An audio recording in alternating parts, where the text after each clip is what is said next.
Hello all, and welcome to a brand new series of videos shipping on the CX, because now I'm a shipper. Now I'm not driving a van anymore, so you don't see me in my high vis and my boots. Now it's proper office attire, shirt, tie, jacket, no, it's t-shirt, jeans or joggers, warm socks if it's cold. So I just want to tidy up a couple of things. Now I'm in front of the computer. Life has changed. Now there are 4 vans on the road, 4 lorries on the road, and my new role is running the trucks, which I'm kind of okay with, because after doing it for 5 years, I've got an idea of when a job can be picked up, how far it is to the next job, how long you're going to be waiting, postcodes to avoid. I'm not even going to get OST, not Ian will get upset with me. But I want to tidy up a couple of things. I mean, literally, I'm going to try and make some more videos. I'm eventually going to camera this place up, and so you can see what I'm looking at, see what I'm doing. That way, hopefully, if you're doing this, or you're starting doing this, or, you know, you can either hopefully not make the mistakes that I am going to make, and I know I'm going to make them, or you might turn around and go, that's not how you do it, Pete. Pete, if you click on that thing at the side, it shows you all of that. And I go, oh, thanks very much, because that's what we do on this channel. We help each other. That's the plan. So, first of all, I wanted to sort of, if anyone was in any doubt, this organiser, this game seems to, like the way we work it, seems to fit into 3 different categories. You've got your customer, you've got your shipper, and you've now got your subcontracted driver. Now, what would be the old ways would be if I needed something moving, say, for example, when I was on the markets and I needed someone to deliver me 10 pallets of cotton traders clothing, I would ring a shipper and say, I need you to deliver me 10 pallets of cotton traders clothing. So they would say, where's it from? And I'd say Derby. And where's it going to? And I'd say Dunstable. And so what they would then do is they would give me a price. They would send in one of their lorries, and then they would load the 10 pallets of cotton traders clothing. They would drive it down to me in Dunstable. I would unload it, and then I would pay them for driving the stuff down. That's kind of how it worked. It's a 2-person thing. But because now we get a lot of shippers like my good self, whereas I've got 4 lorries, but my customers don't always need a lorry. Sometimes they just want a van. Sometimes they might need a lorry, but I haven't got a lorry in the area. So then what will happen is, this is where the exchange comes in. I will then post the job. So anyone who thinks that what we do as shippers is we see a computer screen full of jobs and we go, I'll take that job, and then I'll get to another van driver and I'll add my bit on the top. That's not how it works. Because if that was the way it worked, those jobs would instantly come across to you and cut out the middleman. It would make life cheaper. Screen's just gone.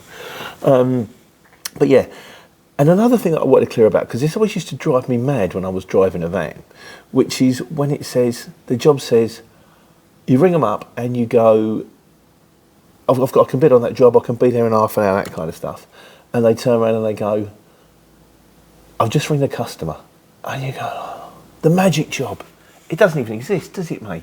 You know, you're telling me that you want it. And I've got one on this morning. I've got a driver coming back from Colchester and the guy says, I'm going to quote my customer. And I thought, it's not even a real job. That's not how it works. What happens is, because it's already happened with me, is I will get a text or an email from one of our customers. And they'll say, I need a van going from St Neots to Leicester. How quickly can you get me one? And how much will it be? So then what I'll do is I'll post the job. I'll get, say, 4 or 5 quotes in. If I'm lucky, recently I've been getting like 1. But there you go, you get 1. 1 is better than none. Then I'll ring my customer and go, then I have to do that frustrating thing that people used to do to me, which I hate, which is ring the driver and go, you've put a quote on my job going from St Neots to Leicester. How far away are you? 35 minutes. Okay, right. And you've got the price, obviously, because the price has come through on the CX.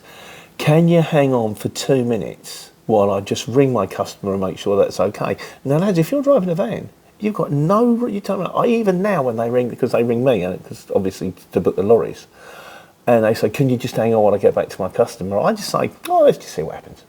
Because I can't, what do I do? Because if another job pings up and I take it, if they ring you back and you go, no, I'm sorry, mate, I'm booked now. You're not booked until you're booked. And then as a shipper, I would have to ring my customer back and go, that van I had for you, I haven't got for you anymore, which makes me look like a proper Charlie. So, and also the other frustrating thing is, I had it again, I took all the quotes in, I had 2 jobs to do.